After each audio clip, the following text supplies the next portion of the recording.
Thank you. We good? Appetite? Both of us? All right. Good. Hello, everybody. Good evening. So sorry about that. You're welcome to the third session of the day 5 February HMT titled How to Plan, Structure and Achieve Your Life Goals for the Next 25 Years. My name is Anu Ojo, and it's thank you for joining us. Please, as you join us, kindly share this video. If you're on Facebook, you could share it on your timeline. Or if you're watching us on YouTube, you could share this link to your social media platforms. We are having another session. We just completed a session with Pastor Natalia Patopaiva, who she spoke on the ways to freedom. So if you missed that, you could go to Dr. Sunday Adelaja on YouTube to check out on what she spoke about. It was a great session with her, and now we are having another session. But before I go on to introduce the speaker for this session, I would like to announce 2 books that are relevant to this session. The first book is Who Will Attend Your Funeral? Who Will Attend Your Funeral? This is a book by Dr. Sunday Adelaja, and if you're a constant on Dr. Sunday Adelaja's platform, you should know that this book relates very close to one person. And perhaps he's the one who's going to take today's session. Well, the other book is How to Overcome the Fear of Death. How to Overcome the Fear of Death. This is another book by Dr. Sunday Adelaja, and it is going to be useful in today's, in this evening session. All right, so if you would like to get this book, please, you could subscribe to Amazon Kindle Unlimited to order for this book, or you could write to our office at dsasbooks@gmail.com, dsasbooks@gmail.com. All right, I would also like to announce that the date for the next HMT, that is the April HMT, is out, and it's going to be from the 8th of April to the 12th of April. If you would like to register, please go ahead right now to sundayadelajablog.com/HMT, and you can register. You can start registering from today.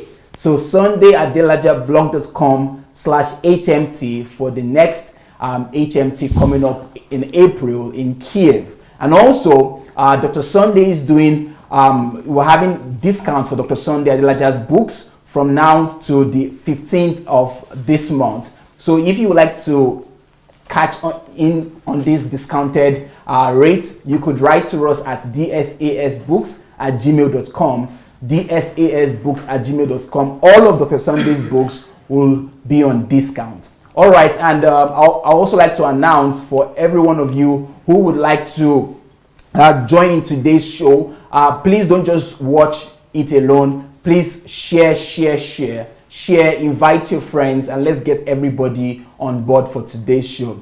Okay, so right now I'd like to introduce the speaker for today. Well, like I said earlier, if you have been on Dr. Sunday Adelaja's platform, he has given a review of this book, Who Will Attend Your Funeral? And this book is perhaps his best book, or one of Dr. Sunday Adelaja's best book that he has read. I introduce to you all this evening my friend, Dr. Bamisaye Victor. You're welcome, sir. Thank you so much, sir. Good evening, everyone. My fellow brethren in this journey of life, it's a privilege, and I consider it a great honor to be with you this evening. Originally, I would have wanted to teach or probably say so many things that I know, but I've looked at the way the HMT has been going, and I think you are getting more than you bargained for. So I think I'm not so motivated, or not motivated per se. I'm not so inclined to doing much of a teaching today. I feel it within me that we should have it more like a discussion. Of course, I would like to guide that. I would like to show us or probably lead us through the points of discussion, but I would love that we learn from each other, because what we'll be talking about today, for some people, they've never really considered it. For some people, they've thought of it all their lives. For some other people, they are very scared of it. For so many people too, they want to know what it's about. And so by the time we bring all of these points of views together, I think we'll go back fully. You would agree with me, I believe, at the end of the day, if you don't agree with me now. All right? How many of us know the song, One Day at a Time, Sweet Jesus? Okay, maybe we could do a little singing before we start, okay? Just that chorus, one day at a time, sweet Jesus, and then yesterday is gone, okay? Are you ready? Okay. One day at a time, sweet Jesus, that's all I'm asking of you. Give me the strength to what I have to do. Yesterday is gone, sweet Jesus. Tomorrow may never be mine. No. Lord, help me today. Show me the way. One day at a time. All right. Let's do better, right? One day at a time. Sweet Jesus, that's all I'm asking from you. Just give me the strength to do every day what I have to do. Yesterday's gone, sweet Jesus, and tomorrow may never be mine. Lord, help me today, show me the way, one day at a time. All right, I want you to reflect on the lyrics for just a moment. I'll read it out and I want you to reflect on it, so it will be what we start with. And it says, one day at a time, sweet Jesus, that's all I'm asking from you. Just give me the strength to do every day what I have to do. Yesterday is gone, sweet Jesus, and tomorrow may never be mine. Lord, help me today, show me the way, one day at a time. I want you to ponder on that for just the next 30 seconds. Yesterday is gone. Tomorrow may never be mine. Yesterday is gone. What is the promise for tomorrow? Yesterday is gone. Am I sure I will be here tomorrow? Yesterday is gone. It was just gone. All of my consciousness about it is gone. Now it lies in the subconscious. But what is the promise of tomorrow?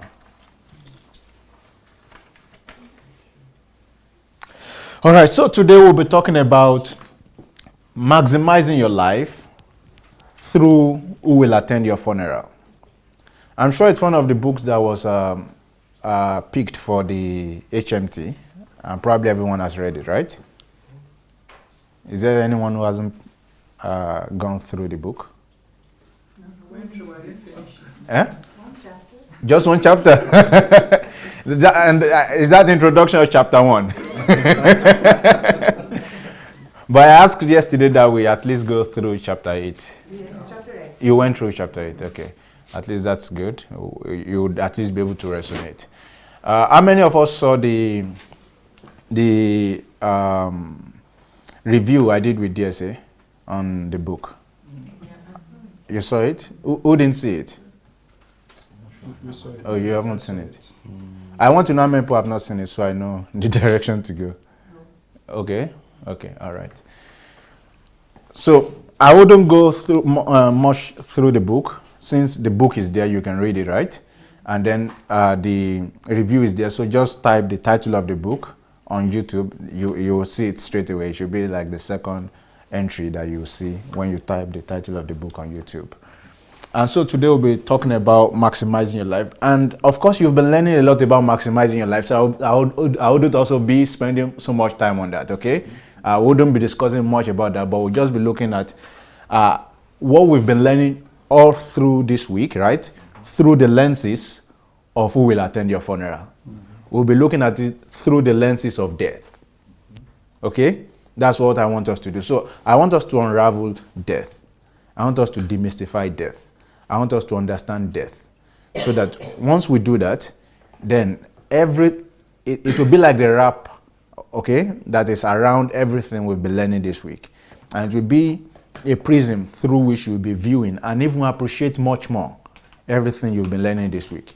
Because everything you've been learning this week may sound theoretical. But once you can view and understand what death is, then even if you didn't want it to be practical, it will be. I'm saying that because I know it. Okay? I'm saying that because I know it. But of course, we will talk. Everyone will give his contribution, his opinion as to what we think about each of the slides. So, let's go. Who would like to read for us?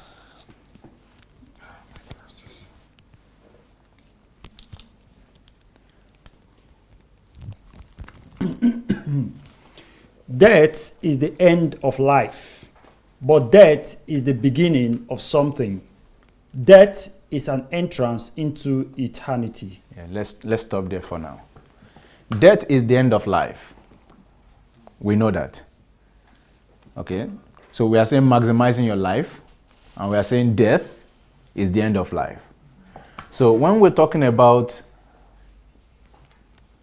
anything, and we can go to the end of that particular subject and understand it from the end, that means it's so much easy to understand every other thing that encompasses it, right? So it's easier to go through something that you know the end. Who is getting me? Yeah. So for instance, why do we dread tomorrow? Why do we dread the future? We dread it because we don't know it. Do you understand? We are scared of the things we do not know the end of it.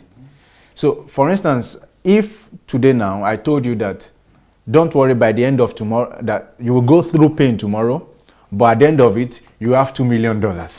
I'm sure many of us will be comforted, right, by the fact that we know what the end would be, irrespective of what we go through. But just imagine that same $2 billion is waiting for you and you still don't know. And you are going through every of those same difficulties. It will look as though everything is hopeless, right? Yeah. So you could understand that understanding that death is the end of life gives you a proper perspective to know that no matter what you go through in life, death ends it all. Yeah. On earth, right? Yeah. So once you understand that, you already know that, okay, give or take, I have nothing to lose. Death is coming. I don't know if you understand my point. So probably without understanding, and of course, this topic is something many of us don't want to talk about. I was speaking with my cousin and I said, I'm going to be talking about this. He said, no, don't talk to me about that. I said, you are scared of death? He said, no, I'm not scared of death. I said, no, you are scared of death. He said, no, I'm not. He said, but I just don't want to hear about it now.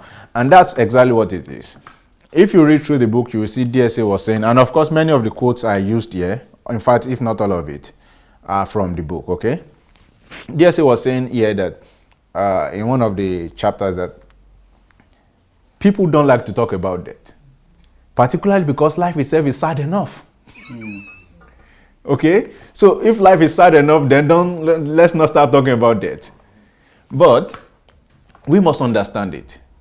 Because until you understand it, you will not understand that no matter how long is, it is minute. That's why time is calculated in minutes. Of course, I know there are seconds. So that was pun intended. Life is minute. No matter how long it is, even if you are Methuselah, it ends one day. You live long, it ends. It's short, it ends. Medium, it ends. Two things all of us have in common.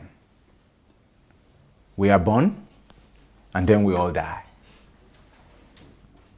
So if death is the end of life, then the next phrase there is that, but death is the beginning of something. Death is an entrance to eternity. So now, once you are reading this, you already understand that death, although it's the end of a life, but if we are saying it's the entrance to eternity, does it mean that there's no life in eternity? There is life in eternity. So what basically happens is that what death here is talking about is the end to the life that we have on earth, that is bounded by this body. But there's something called the soul. The soul is where the consciousness of man lies. And the soul is not bounded by time. So the death we're talking about here is the death that deals with time. And time in itself is just an interruption, a small fragment of eternity, which means that life continues beyond earth. But death is a door that leads you from the encapsulation of eternity to the of life to the freedom of eternity. So it means that whatever life you live within this encapsulation is what you will know in the vast expanseness of eternity. So it means if I am successful on earth and I know I am successful, trust me, even in eternity you will remember how successful you are. Because the soul is not it doesn't function just by this earth. The soul it transcends the earth. It transcends the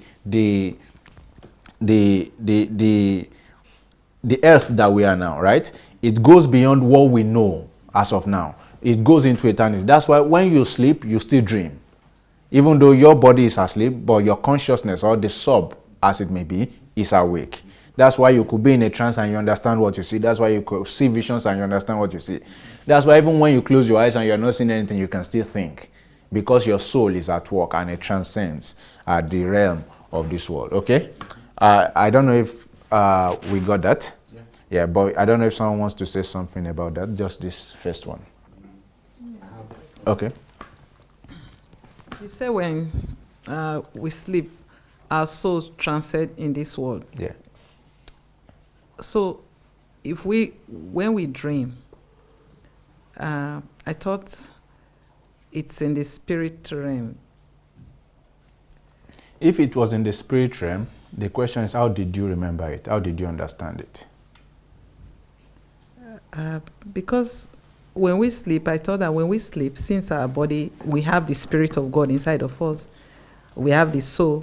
So that spirit, I look at it that's what moves around in the dream, in the spirit world, which is the dream, I believe. Okay. And this one may lead to one having to teach the triadness of man. Man himself is a spirit. He has a soul and lives in a body.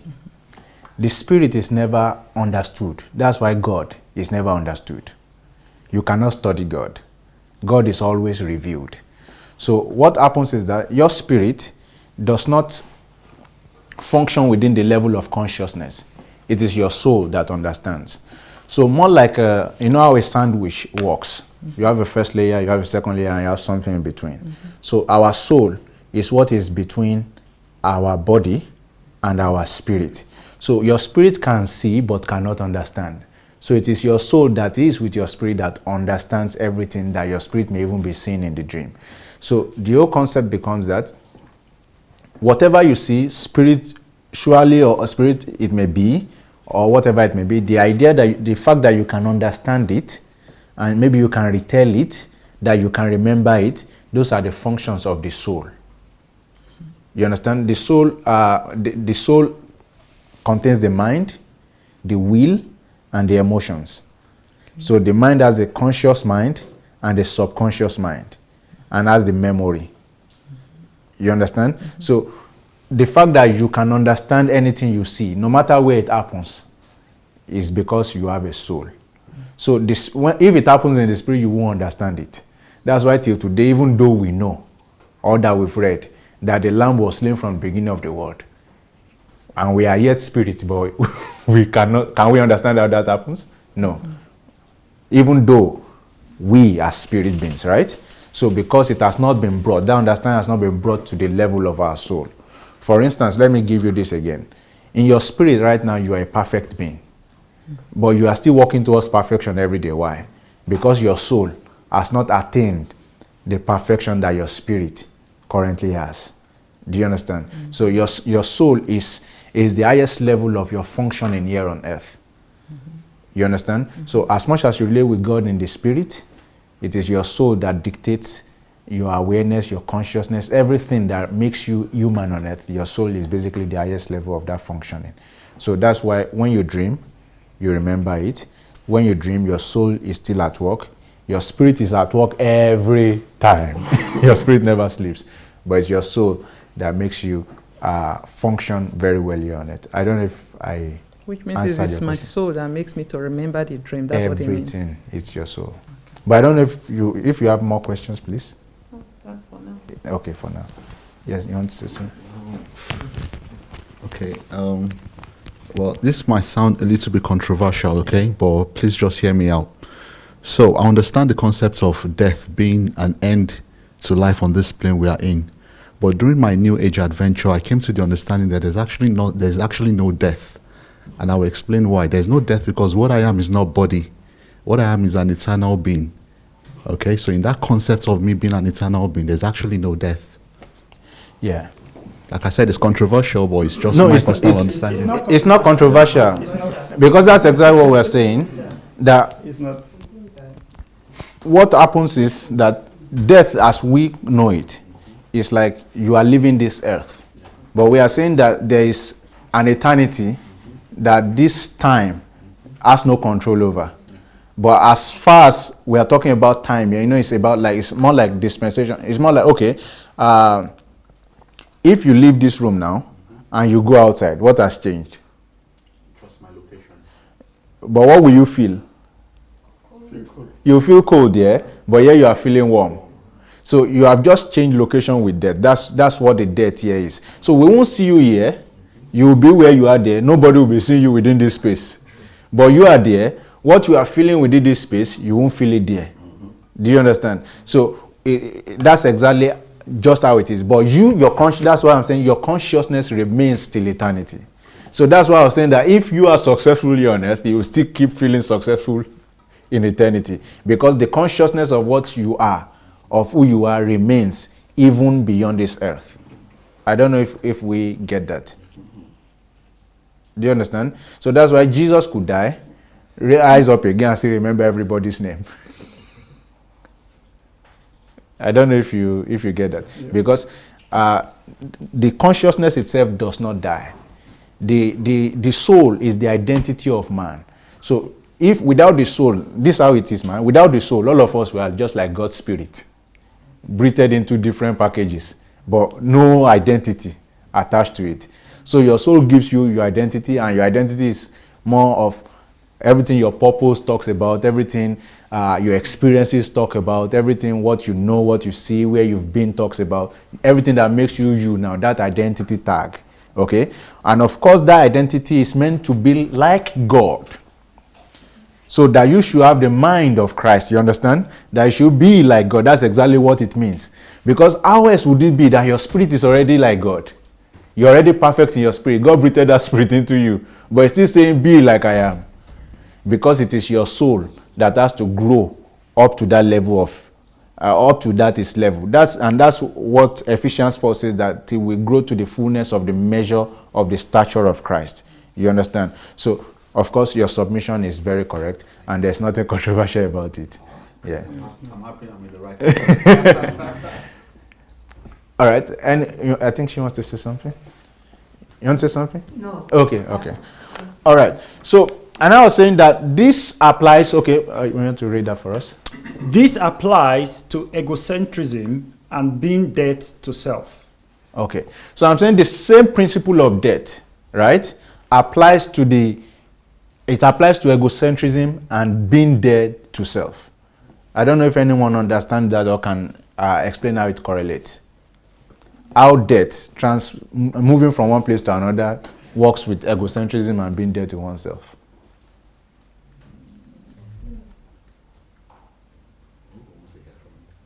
Okay. So if we are saying death is the end of life, it means once you are being dead to self, it is the end of one life. Yeah, okay. Yeah. But it is the beginning of something else. Yeah.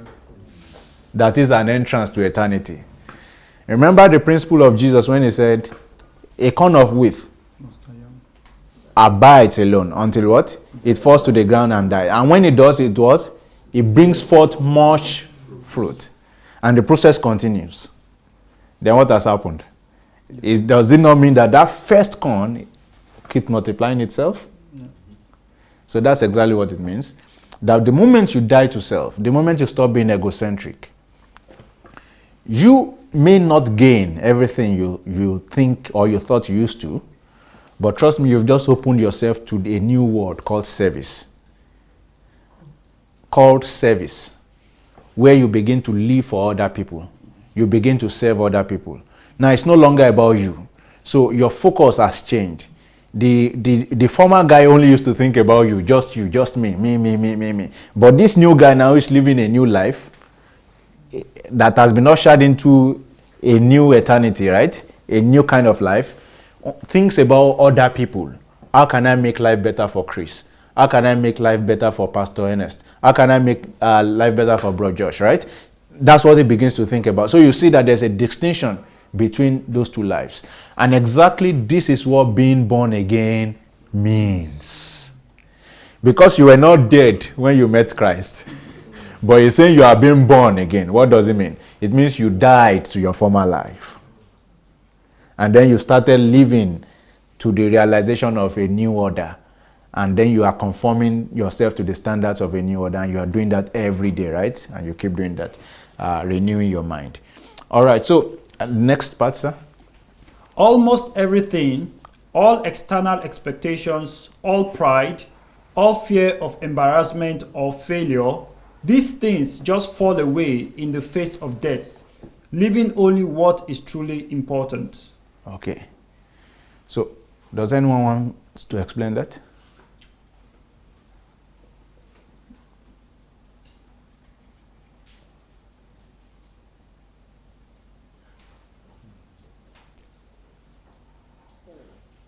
The melancholy in the room like this.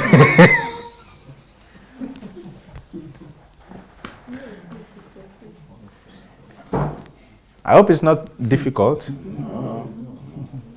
Or it's too simple that you don't want to pass it. We could skip it or we could move to the next one. I think there are so many slides.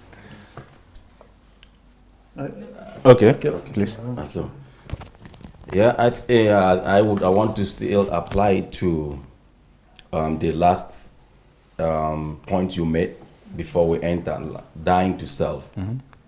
So, can you go back a little bit? I'm trying to. Okay, no problem.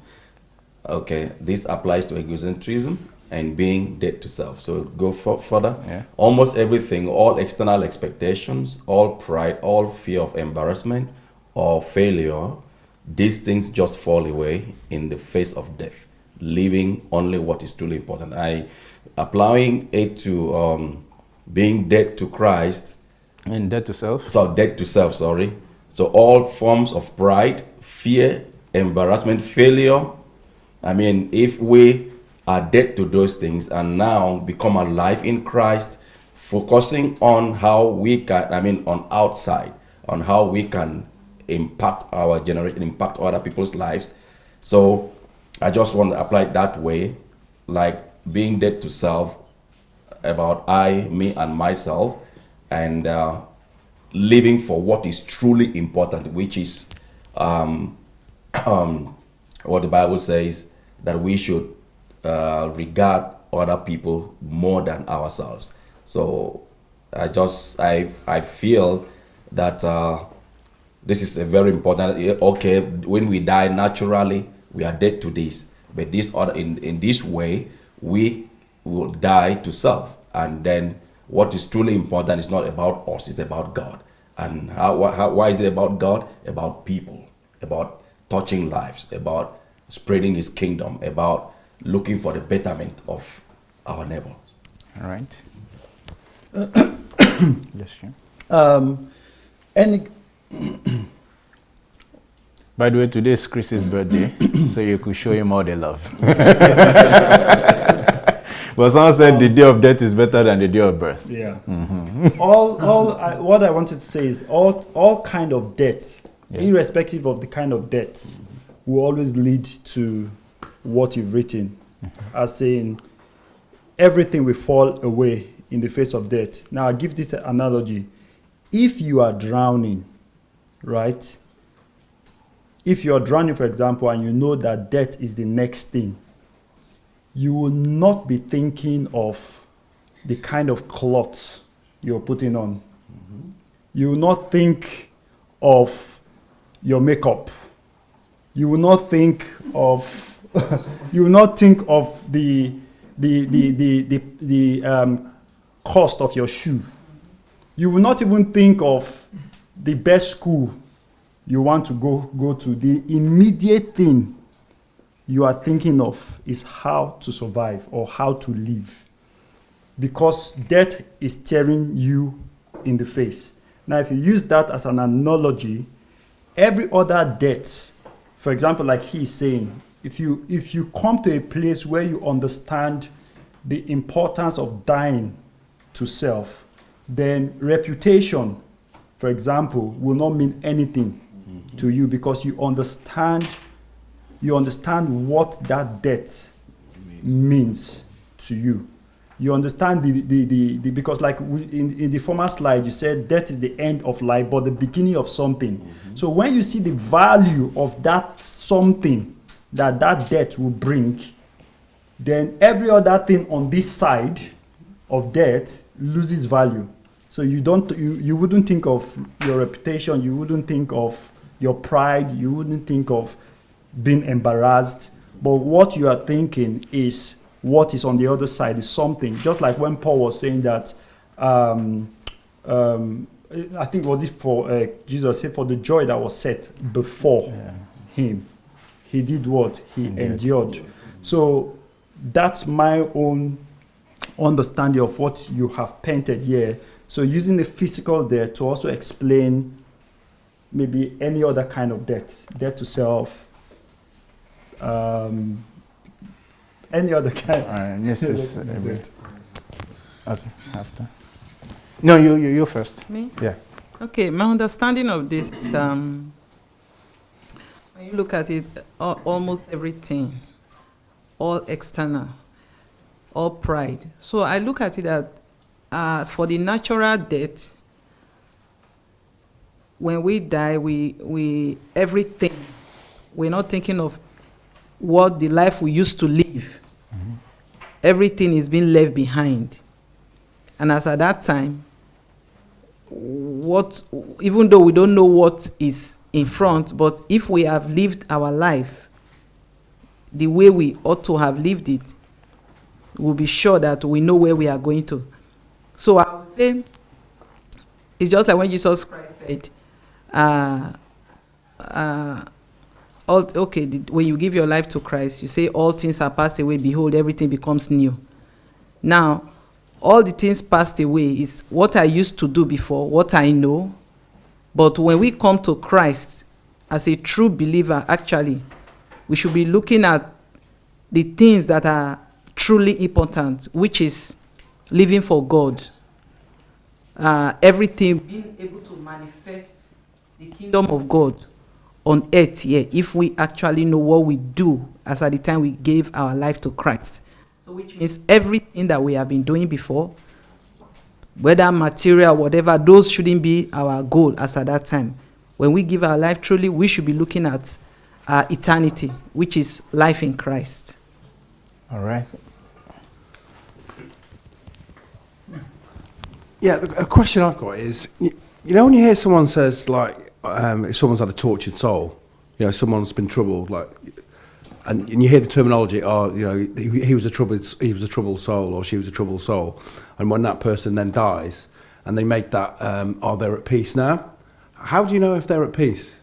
It's just a phrase that people use. Can you stand up? Yeah, sure. Yeah. So they'll say, you know, that person had a tortured soul, you know, whether they're getting in trouble or they were, whatever it may be, and maybe they hadn't found God, or they weren't Christians, but then when that person then passes on, people will make that will make a comment and said, oh, you know, that person's at peace now. How do you know if that person if they've been troubled all their life? Then the question you are really asking is, please sit down. Yeah. The question you're asking is, how are we sure that this person who we say, and we always say, now is at peace, is really at peace? Yeah, well, we hope they are, and that's what we communicate, and that's why it's a cliche. It's what we all say, regardless of the circumstance. R.I.P. Rest in peace. Is at peace now. However, there is a suffering. There's a type of suffering that this earthly body brings upon us, upon everyone, and when you're free from it, hopefully that you spend time in what we regard as heaven. We Christians know it as heaven. Yeah. Hopefully you get to spend your time there. So when you drop this earthly vessel, which brings a lot of torment through sickness, through pain, and so many other things, you are sure that now you're left with just your soul and your spirit, which can feel no physical pain, okay? And then it can't get sick. You understand? Because that's you. That's who you are now. It can't get sick. So that way people can say he was a troubled soul while on earth because of the tribulations earth brought to him, but now he's free of all of those, and he can rest in peace. However, I haven't been to heaven that much. That's to consider that. Why I'm saying that is because I want to believe I came from there. So I really don't know how much, I won't say how much eternity is. And that's why everything we're talking about has to do with earth. Because it will be useless really to talk about eternity when we're not making use of that which we are sure of now, which is the earth, and we are not living it to the fullest. I don't know if you get my point. So it's more like escapism and cowardice to really talk about utopia of heaven while we are not making use of the life, of the gift of life that God has given us. Yeah, you want to say something else? But then someone might just be unlucky. You know, they might just be a troubled soul. They might have tried to find God. They might have tried seeking help. It might be through no fault of their own. So, yeah, do you see what I'm saying? Yeah, people could be troubled soul, and probably what you're talking about is either people who have personality disorders, or people who are suffering from some psychiatric issues, right, or psychological issues, or people who have got life challenges. Now, all of these are solvable by principles. Bearing the fact that someone has maybe psychiatric disorders whose treatment has not been found, right? If it's just normal life challenges and troubles, there are principles that can be applied that can bring such person to help. So the question is, can the person find help in the right places or in the right place? Which, yes, it is possible. So life and trouble is peculiar to everyone. It's just that there are different type of troubles. And no matter how long you live in life, you would encounter one. So in my language, there's a proverb that says, to live long or to live without troubles. You have to choose one. So people have different troubles, and it's only the fact that many of us love to live in sanctimony, especially people who are preachers, and they set some standards that are not real. Everyone's got some trouble. You just need to know where to find help early enough. So you may need to speak to a therapist, you may need to go to the hospital and say, doctor, you just have to find the right help. But everyone's got some trouble, one way or the other. I don't know if you understand my point. Yeah. All right, so let's go to the next. Death allows us to stay on course. every day to determine the course of our lives with an imaginary compass, which will always point us in the right direction. So for this one, you now understand that once you know that death is a must, death is going to happen, then you already know that there's an end to your life. So having that in mind helps you to live your life in a certain direction. So it inspires you to live probably in the right way, and that's what we expect, right? To live in the right way. Because once we go back to this one that we're saying, everything falls away in the face of death, living what is truly important. The question is, what is truly important? What is it that is truly important? You say your purpose? What you're sent to do. So the question is, if, and of course, you know, I don't know how many people have been sick to the point where you thought you were going to die. Or maybe you've been in situations that were so harrowing and you thought you were going to die. I know that for most people and for those who have read, you begin to reflect on your life and you begin to ask for those who really want to live. And they say that if you just give me this one chance to live, I'm going to do this, I'm going to do that, I'm not going to do this. How is it? What was it that was happening then that was making people say that I'm going to live better if I have the chance to live again? What was that force that was making people rethink all of the costs of their lives? Is it possible to simulate that feeling every day? Yep. Without fearing, but just with the concept of knowing that it may not be today, but someday death is coming. So why don't I do the things I want to do? You know, many of us were in secondary school, so we will get it better. Or even university. Once you've not submitted your assignment and you have some few hours left. Oh, okay, this one works better. Exam is tomorrow. You've not really covered much of the material. So you now sit down and start reading and everything's just entering. You're wondering, what have I been doing 2 weeks ago? If I'd been reading like this, I would have covered a whole lot. But the question is, that's a good feeling, right? But did you have to wait till that time? So what I'm saying is that we really do not have to wait to the point of when death stares us at the face, right? Before we understand and begin to live using death in itself as the compass that directs our lives. Not for the fear of it, but for the appreciating of the gift that it is. Do you get my point? The mere fact that you know that death is coming is a gift. Imagine one day you just walk and you just drop and you're just dead. And you never knew that there was anything called death. But now you know. And then the next one. Like every day. No, live. Sorry. Live every day like this is your last day. Very soon it will be the last. Do you understand? So this is the gift that life gives. Imagine that as you are today, that tomorrow was your last. Would anything be different? Of course, we are still going to ask that. And I would like to hear from everybody. But the idea is that the compass is that now you can begin to live every day. Those action plans that you've written, you begin to walk towards them, right? Like, I'm not going to be here tomorrow. And it really can be. I don't know if you get my point. Everything DS has been talking about, build global vision, global goals, right? Imagine you know that tomorrow is the end of today, of your life. Would you write it faster? Because you'll be thinking that, okay, even if I can't achieve it, maybe just writing it could be the legacy that I will be leaving. So it means there are some things now that you are taking for granted that you will start immediately. So the question now is, if you will start them immediately, what is stopping you from starting it now? Because the excuses that you're having now, if you knew that tomorrow you will be gone, you won't have them. And that's the gift that death gives us, understanding what it is.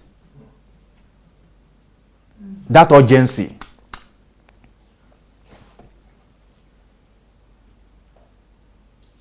The life itself is the distance between what? Yesterday and tomorrow. The distance between the past and the future. I have no control of how long it is. So why don't I maximize it? And that distance is called today. That distance is called today, right? Yeah. And all of it together is called moments. All right, let's go to the next. I'm trying to make sure microphone goes around. Mrs. Ola, I have my eyes on you. The purpose of life is to live and not die after our death. Life is gone, and I didn't even live it. Okay, who wants to talk on any of the two? Maybe you should pass the microphone to Miss Ola. I'm setting her up now. You may want to stand up so we can see you. Any of the two you could choose to comment. The purpose of life is to live and not die after our death. What does that say to you? What do you understand by that? To live a life of purpose. Yeah, please go ahead. To live a life of purpose, to make our life count while we are yet alive. Okay. So for you now, I want you to go beyond the abstractness of definition, right? I want you to look at yourself and ask, if the purpose of life is to live and not die after my death, then how do I do it? What do I do now? What are the action plans to make this happen? What does it mean not to die after my death? To leave a legacy. To leave a legacy behind, that yes. lives on That after lives you. on after So me. if you now understand that, and that the purpose of life is to leave a legacy that lives on after you, then the question is your life about you? No, it's not about me. Who I have does to it? live a life that is bigger than me. Okay. So who does the legacy serve? Those generations after me. Okay. So if it's for generations after you that you're living for, and then you will not even be enjoying the legacy, you would have been gone. So what makes you, what is that is still making you live for yourself today? I'm not living for myself today. That's good for you, I mean, personally, but those are questions we should ask. Yeah. And the second question I want to ask from in this place, and I want to challenge everyone. Many of us get this, but the way we get it is parochial. We get it in the place of living for our children. We know that the purpose of life is to live and not die after our death, that our children, our family members can remember us. But from what Ms. Ola is saying, that the purpose of life then is legacy for those who we leave behind. Then the question is, how often do you think of those people who are not your children? Do you remember that they will be a part of that generation that you will be leaving behind? Okay, look at it this way. It's easier for every one of us to invest in our children. But if we know this, would it be easier for us to invest in other children? Yeah. Would it be easier for us to know that, for instance, this child that is walking down the street that I'm not investing in, if it turns out bad, it will make life worse for my children. Do you think if someone like Bishop Oyedepo understands this, do you think it will be causing the generation of the Fulani people, even if they were guilty of murder? Because if those ones indeed are cursed, let's agree that they are cursed, and that's the legacy is living for those ones, and they begin to act like accursed people, will the world be better? So, okay, the Fulani people, let's agree that let's even agree that Fulani people all of them are criminals, the 6 million people of them. let's agree let's agree that they are criminals, and you are cursing their children. So it means what you're doing is you are investing in them a worse scenario, a worse situation than what we have currently. And somehow your curse has to take effect, it has to happen. And when it happens, is that not a menace? Okay, if the idea, people don't understand that once people are cursed, they are just living the purpose of that curse. So for them, they are not feeling anything. So it's like I throw fire in this house now and I go out. I'm good, but the people who are here that are feeling the heat of my menace, of me, of the behavior of being a cause that I have behaved. So what am I saying? By the time we understand that the purpose of life is to live and not die after our death, we are thinking of legacies. And by the time we are thinking of legacies, we then should at least be thinking that our legacy should not be parochial. Our legacy should not be for those who we think can offer us something. Our legacy should affect those who will never be able to give us anything in return. Because at the end of the day, that is the truth of it thereof. I don't know if you understand my point. That is the what? That's the truth of it thereof. No matter the bigness or the magnitude of the legacy you leave, those who will celebrate it are those who you don't know. So why not now invest in those who you think you don't even know? I'm just asking. Those are questions we could ask ourselves. Maybe it will help us expand our goals or help us streamline them. But in any way, I think it will make us better. Yeah. Because death is coming fast. And that legacy you dream of, you may not have the time to build it. But if you start today, you might just have built enough. All right, Chris, I think you would like to comment on Life is Gone and I Didn't Even Leave It. I just want to put a little bit of twist on that one. Okay, please. I know we're focusing on the life, the legacy we leave, which is the life that we leave behind after we're gone. Yeah. But that same statement has a different perspective. Okay, please. Also, and the perspective is the life is a live and not die after our death. Yes. Meaning there's a life after death. Yes. So we should also be thinking of that life, not on earth, but on the other side. Okay. So, and it brings me back to what Dr. Sunday was saying yesterday about the triangle and the base. Because the base, we know, he said we should be obsessed with, first and foremost, God, before the second layer of our general purpose.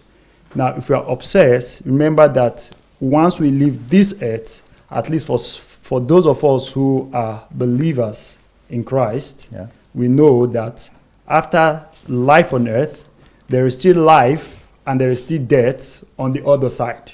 Yeah. So the purpose of our life here is to live such a life that when we cross over to the other side after death, we are still going to live on the other side. Because it means that no matter the amount of legacy you leave on this side of the divide, if you are not living on the other side, then to me personally, it becomes a waste.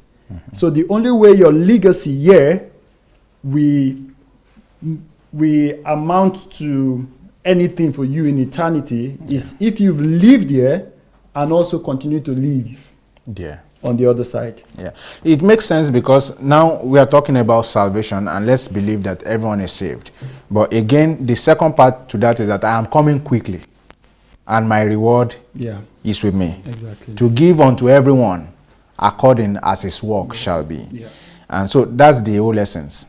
That's the whole essence. And God does not look at things from the perspective of quantity. Yeah. He looks at it from the perspective of quality. The quality of the heart with which you are doing it. So it may mean that maybe Pastor Nero has only $1,000 that he can use. Or he has only $1,000 and he used it efficiently to all of his heart for the service of God and humanity. And Chris may have excess and just give out of. So here's the difference and how it also works with God. That I can give you out of what I have, but I can also give you according to what I have. So you can live your life to the fullness. You can live your life out of the fullness of life, or you can live according to the fullness of life. So those are two different understandings. But the result again would be that if you live out of, there is no guarantee for maximity, or for the fact that you can maximize it. There's no guarantee.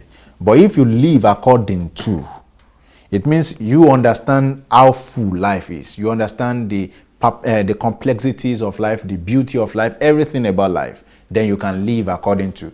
Then you are that guy who is actually going to live and not die after death, because you lived according to. And according to mean according to the laws that governs life, according to the principles that governs life, according to the demands and the need of life. I don't know if you understand that point. Yeah. So we must be actively thinking about the fact that death is coming soon, and that we actually can live beyond death if only we understand what life is and then what death is. But in the next slide, we will understand how life connects to death. I would like someone to talk about life is gone, and I've not even lived it, and I didn't even live it.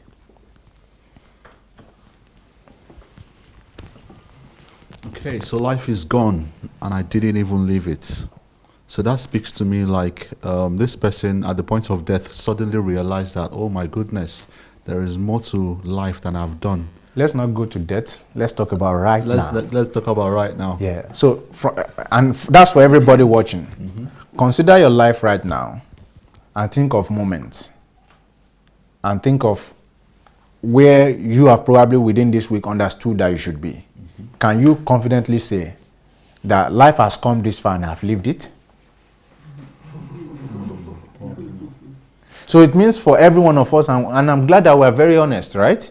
It means if death comes today, we none of us will say that life is gone and I've lived it. So if that is the case, then the question is, how better are you than a one-day child, than a day-old child? And for me, I'm 26, maybe 37, maybe 45, and you have that advantage of time to trade with. And you cannot say, life has come and I've lived it. So what it really means is that thus far, and of course that is good to come to the realization of that early, that thus far, I've wasted God's investment. And so when the best gift, the greatest gift, which is death, comes, I have nothing to show. Please go ahead, sir. Are you able to continue? Yeah, please. I think Pastor wants to say something. No, I think you said it. When you said life is gone, it's just that you have wasted years. You have wasted the resource that God has given you. You have not stepped into the actual plan and purpose of which God sent you on earth. And now you're just you have nothing to show for the time that you have been here on earth.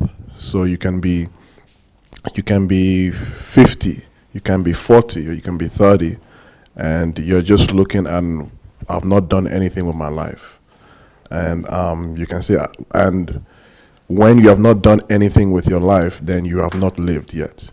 Yeah. And the moment when you live is when you're doing exactly what you are placed on earth to do. Exactly. Do we remember the parable of talent? Remember the guy who was given 10 talents? 10 years. You were given 10 years. You lived enough that you were able to produce what? Another 10. You were given 5 years. You lived enough that you were able to what? Produce another 5. Then you were given 1. And you buried it. That's what we do. That's what many of us do with our lives. And you know what burying it means? It means you've not lost what it is. You can say, I lived 35 years. I did some shenanigans, some innuendos, some nonsense. I just moved. The core is there, but I've done nothing with it. I've not invested it. I've not maximized it. I didn't explore its potential. I just went through the earth with it. And what's God saying? Wicked servant. Wicked servant. And what really happened? The master traveled and came back unannounced. And the act unannounced may not be the trumpet. It may not be what's it called? What do we call it? When the last trumpet sound. Rapture. It could be death. And now you have to face the guy who gave you all of the talent, all of the potential that is in you. And then he's asking you, now life is gone. Tell me how you lived it. Then you now look at him, oh, life is gone. And I didn't even live it. That won't be us. And it's not a man. It's for us to tell ourselves that won't be me. Amen doesn't work. That won't be me. Let it be so. Amen is let it be so. And the beauty of that is that he gave them different talents according to their capacity. So what am I saying? It's not about what you have. It's about what mindset do you have. You know, I often say something. I said, there's nobody on earth who does not have what to give. Even if things you don't have, you have yourself. You can always give yourself. I think the way I see it now from what you're saying is life is gone and I didn't even live it. Life is a raw material that God has given to you. Yes. But he has left you to determine what you create from that life. And from what you just said, going back to the other slide, you know, we often see the story of the widow's mite when Jesus Christ said she only gave 2 pennies, but she gave the most. She gave the most. Why? Because that was all she had. And we always think it is money. But you can look at it because money is a reflection of your life, because you gave time, you gave life to earn that money. So money can be seen as life. So all she had was just those 2 pennies and she gave it all. But those that had abundance of life, more than her, just like what you were saying before, just give out of, just give out of it, but she gave exactly everything she had. So life is like that. God has given us life. He's expecting us to use everything before we leave. Create as much as you can create out of that raw material is given to you. Why a lot of people will have so much, but a little pieces here and there, and all right. He who knows the fullness of life does not know the fear of death. I'll read it again.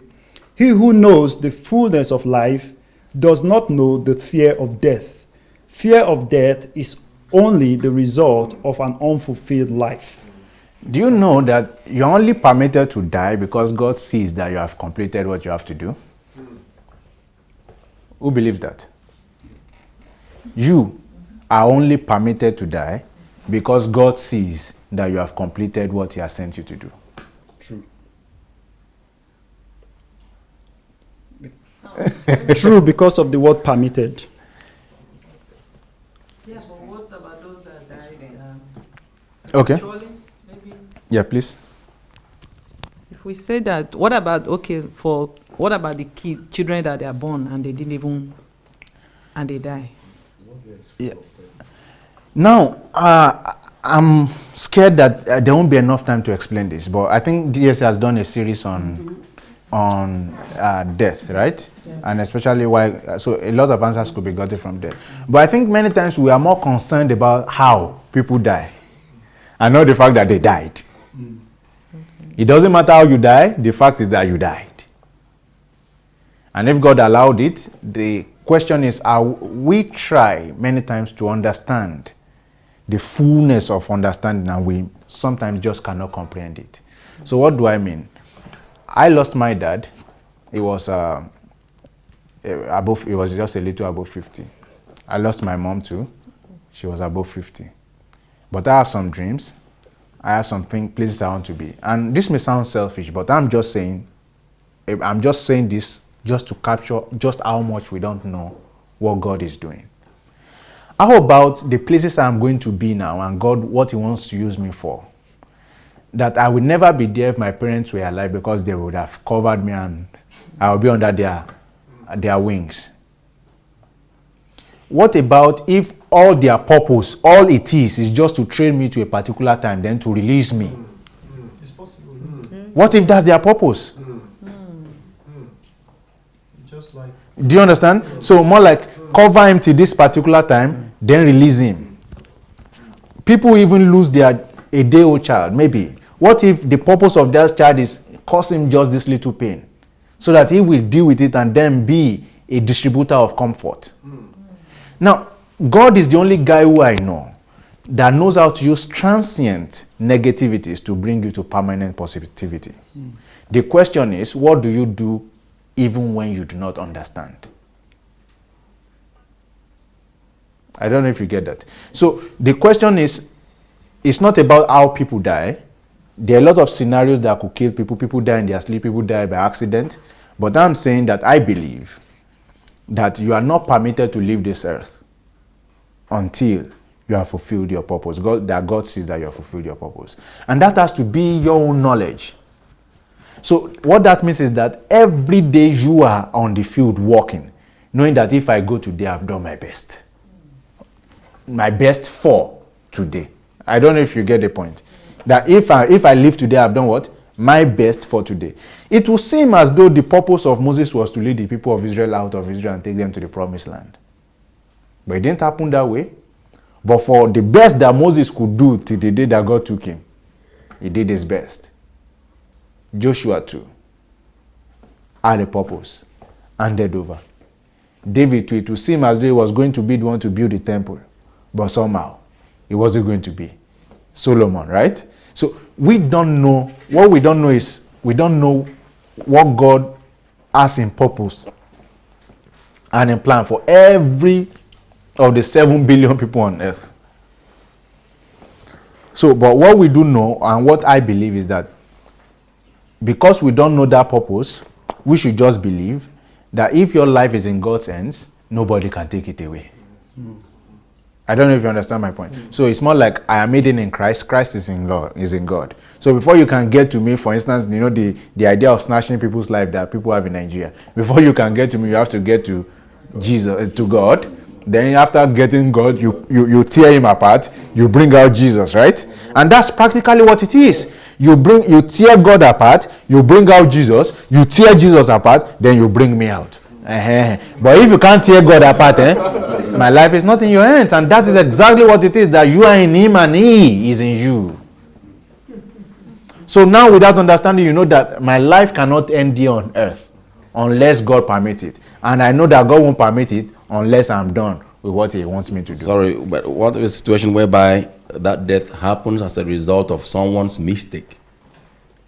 People have been in air crash and survived it, and someone caused the mistake. Now, even if it is someone's mistake, why were you there? Why were you there at that particular time? I think it's back to what you said, that we are concerned. We have to get the concept of our mind. We are concerned of the how, not that death actually happened. You understand? What he's saying is that be concerned that death happened, not how it came about. And I will tell you, I think maybe we'll get to that place. But okay, this is the question itself. What makes death painful? Is it death itself or our attachment? The attachment. Because people die every day and you don't care. Yeah. The attachment. Exactly. So it means death doesn't even really matter.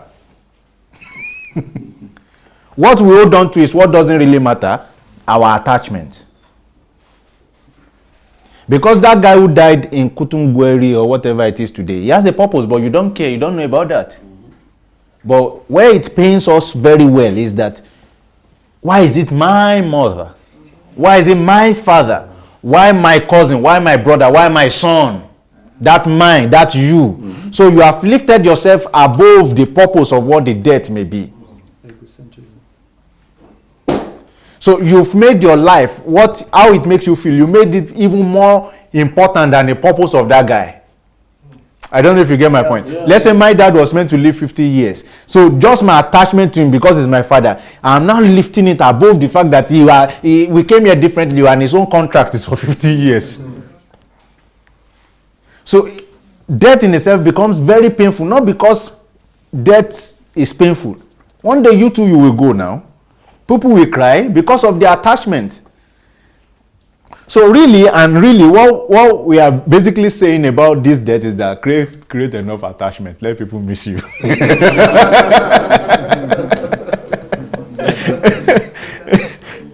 You understand? Serve people, touch lives. When Mandela died, you know, the way, okay, so even those who don't know him have some sort of attachment, right? So that's exactly what it is. But he's not the only one who has died now. So, okay, let's quickly read these ones quickly. He who knows the fullness of life does not know the fear of death, for the fear of death is only a result of an unfulfilled life. So the only reason why you are fearing death now is because you know that you are not doing anything with your life now. And you are scared that if you die today, you will die unfulfilled. But some people get to a point that if I die on the assignment, I die on the assignment. That's why people who give their life to a cause, people who go to fight war, they know they may never come back. Why are they coming back? Because there is an assignment that is greater than the importance of their life that they hold. Protecting their nation, maybe. I don't know if you are understanding my point. Why? Because now he has a definition for the only reason why he's alive now is to protect his nation. So he put his life knowing he can die. So that's why your purpose is greater than death. That's why love is greater than death. Because they give definitions to life. So those who know the fullness of life, they lose the fear of death. And that's exactly what it is. That today, by the time I don't know how many of us have done the assignments DSA was given to us. By the time you do it from the heart of sincerity and you know it, every day of your life, you even forget about death. And every time you remember it, you say, yeah, thank God I'm still here. You don't fear it because you are busy living. The next one says, Lucius Annaeus Seneca said, reflect on death. Whoever says so tells us to think about freedom. He who has learned to die has forgotten how to be a slave. He is above all powers and probably beyond all powers. The concept of death is inextricably linked with freedom. So anyone who teaches you, right, that you should think about death is telling you, think about freedom. Have you not wondered why Hebrews says that it tasted death for everyone who has for the fear of death lived their life under the bondage of what? Yes. Because until you get yourself free from death, you are a slave to the things of life. So when you are really meant to express yourself, you'll be like, okay, what if I die? But anyone, and that's why you see those guys who are brainwashed, they quickly do suicide bombing. Why? Why do you think they are able to do that? Because someone has taken away from them the fear of death. And so it doesn't matter how powerful the president is, a suicide bomber gets in. He is more powerful than the president.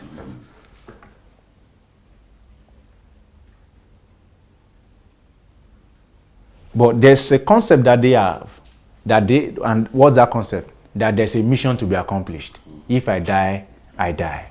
That's the same thing with Esther. I have to free my people, but if I die, I die. So that's why once you can overcome the fear of death, you've just started living. Yeah. Your freedom has just started.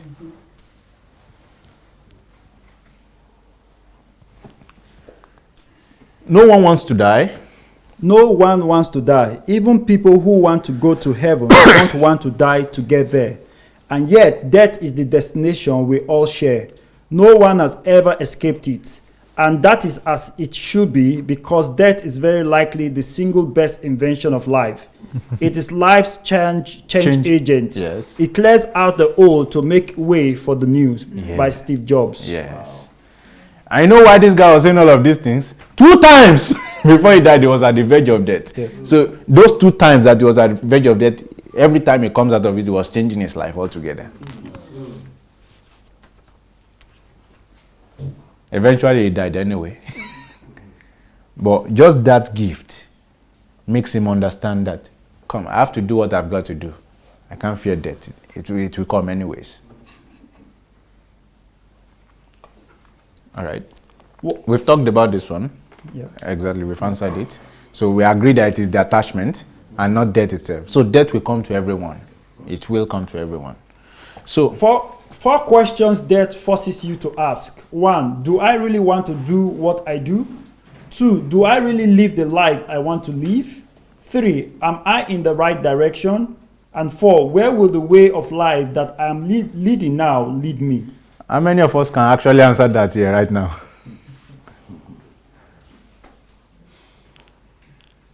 See why you need to go back and read that book?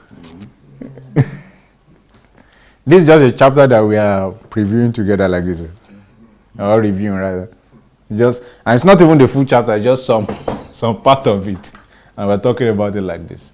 But really, I hope that everything we're talking about now opens your eyes to understand and appreciate everything DSA is teaching about planning your life for the next 25 years. Because what is really saying is plan your life for the rest of your years, but at least 25 years in case death does not come. But young people die, old people die, anybody can die, but memories live forever. Love lives forever. Legacies live forever. And so that's why you must plan your own within the context and confines of your graces. How can you be prepared for life's greatest gift when you did not utilize nor are familiar with other life's gifts? All right, who knows why I said death is life's greatest gift? Okay, I know that statement is a paradox and it sounds very contradictory. But death is life's greatest gift because of the first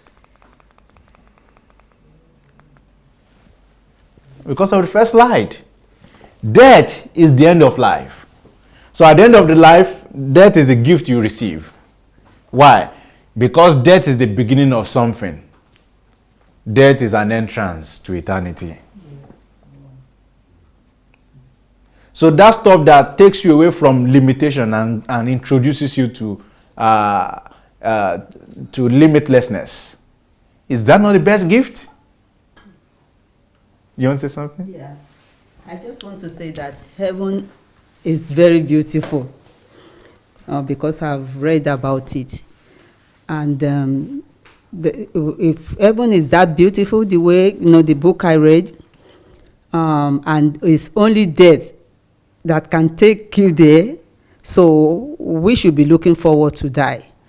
And you know that when you are before you meet your maker, you want to stand there and let him know that you have done very well. So how do you do very well? You have to consider all what we have been talking about, DSA has been talking about throughout this HMT. Get your purpose, work in your purpose so that you can fulfill all that you are sent here to do. Which book did you read? I've read... that you read about heaven? Who will attend your funeral? Okay. Overcoming the fear of death? Yeah, I've read that too. Okay, all right. I want to say something. Yeah. I just want to confess something because suddenly I see, because I think I'm not afraid to die. I have asked myself, am I afraid to die? And then this thing come up in me. I think, I don't want to die because of my family. And that, that's very selfish, according to what you tells us. It's a very selfish thing, because I shouldn't think I should have I fulfilled my purpose. Yes, I understand that. Thank you. Thank you. So I think we have just a few, in fact time is up, but let's try to rush through the slide now.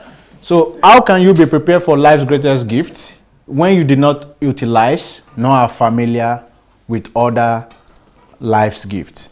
So imagine everything DSA is teaching you, and this is where everything comes into context, right? Because it's teaching you now purpose, to understand why you are here, right? It's teaching you relevance. How can you be relevant? You are relevant because you are needed. Needed for what? For service, right? So it means you are able to serve. Tell your neighbor, a tree does not eat of its own fruit. A tree does not eat of its own fruit. And a tree that does not bear fruit is useless. A tree that does not bear fruit is useless. So imagine you say, because I'm not going to eat of my fruit, I'm not going to produce. So you are relevant because of what you produce, because of what you give, because of what you serve, right? Then the next one is choice. This is teaching you and teaching myself, right, to make right choices. And because we have that gift to make the choice, you can choose death or life. It's your choice. That is a gift to say, okay, you are human enough to choose. So if you did not utilize your choices well, then how then can you be prepared when death comes? So it means when you do not even understand all these gifts, you will never even see death as a gift. I don't know if you understand my point. Yes. Your idiosyncrasies, what does it mean? The stuff that are peculiar to you. You know, when I was in medical school, I used to tell my friends then, or my guys out there, I said, see, and that was the gift I had, that everyone around me was a medical student. So I knew everyone was going to graduate as a medical doctor, at least those who will graduate. And I said, every one of us are doctors, and it makes us equal. And whatever makes us equal does not make us special. So the question is, we're all HMT students here, but what makes you special? What makes you special? What makes me special? And those are my idiosyncrasies. And that is what gives spice to the world. So imagine the spice you are denying the world of once you do not explore and show your idiosyncrasies. Imagine who is your best musician. Just imagine. Imagine how different it sounds. Imagine if you remove that sound from the world. That's just an example of how your life is. So it means your own life is a genre of purpose. And that's why you're different. You must enjoy your difference. You must live your difference. And then you must allow others to live in their difference. So which book will help you understand this? It's called The Law of Difference. It's written by Dr. Sonia Elijah to help you understand it. So my next question to you is, how long do you want to live? Yeah? So who wants to answer this? How long do you want to live? Forever. But you know, it's not by mere wishful thinking. I want to live forever. Or I want to be forever young. No, it doesn't work that way. Life operates by principles, right? And you know that before there can be the effect of this forever, there has to be the cause of your everyday actions right now, right? That beyond death, you can still keep living even after you die. So the last slide, Uncle Chris. Remembering that you are going to die is the best way I know to avoid the trap of thinking you have. Shutting down in 23 seconds.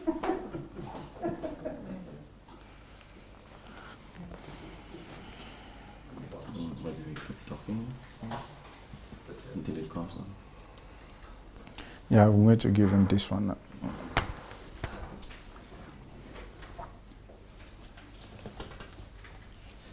Remembering that you are going to die is the best way I know to avoid the trap of thinking you have something to lose.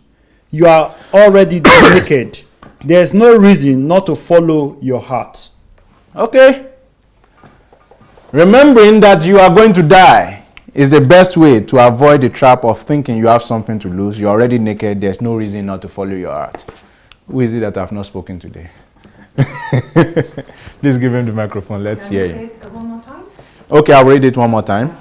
Remembering that you are going to die is the best way I know to avoid the trap of thinking you have something to lose.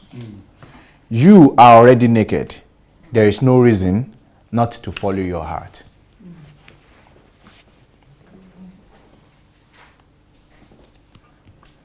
Yeah, well, let's have what you have to say. Yes, I think about my creator. Yes. he had done a good job with me, and I have to return to him something, so he could be satisfied. Yeah. And I only have this life to do it, because when the death and I turn over, it's be too late. Yeah. This period. Yes. And because of that, I have to be so good, try to reach the level he had planned for me. Yes. Thank you so much. That's my thought about my Creator. That's brilliant. Who wants to say something? For me, if we know that death is constant and we know that death is sure, it means we are already dead. Yeah. And if we are already dead, then why not just go ahead and do what you have to do before death comes? All right. All right. Anybody else? Mr. Josh? Anyone else? All right. So when we talk about maximizing your life, right? Maximizing your life through who will attend your funeral. It means right now you know that death will come. And the question of who will attend your funeral is not about those who will literally gather. It's about the question of those who your life has affected. So death is sure. Eventually, there will be a count of people who your life has affected. Then tell me, what would you do to make sure that number increases? It means that you would have to, every day, live to your best and maximize what it is that you can do. And the question is, what can't you do? Tell your neighbor, impossible. It means I am possible. It means I am possible. It means I am possible. It means I am possible. All right. So it means you can do everything that is within the confines of your purpose. And exactly that's what it is, to maximize life. Don't forget that death is not the opposite of life. It is a part of life. God bless you. Thank you very much. All right. Beautiful, beautiful. What a good way to end. Death is not the opposite of life. It is a part of life. And thank you so much, our dear viewers on Facebook and on YouTube. It was a great discussion. I'm sure many people were perhaps dreading this topic about death because most people don't like to talk about death. I have a friend that would always say, please don't even bring death matter to my side. I want to live. Well, but one of the best scriptures that I found is from Ecclesiastes 7 verse 1. And it says, the second part that says, the day of one's death is better than the day of one's birth. Well, thank you so much, Dr. Victor, for this session. Please, if you've not shared this link, go ahead and share it. Two important books that relate to this topic written by Dr. Sunday. You can get this book. It's titled, Who Will Attend Your Funeral? Who Will Attend Your Funeral? It's a book that you should read because it will give more understanding to what Dr. Victor shared today. And also, how to overcome the fear of death. Anyone who is still afraid of death, anyone who doesn't have an idea of what heaven looks like, you should get this book, How to Overcome the Fear of Death. If you are subscribed to Kindle Amazon Kindle Unlimited, you can get all these books for free. You just have to read them on Kindle. You could also order for these books on Amazon for the paperback or for the Kindle version.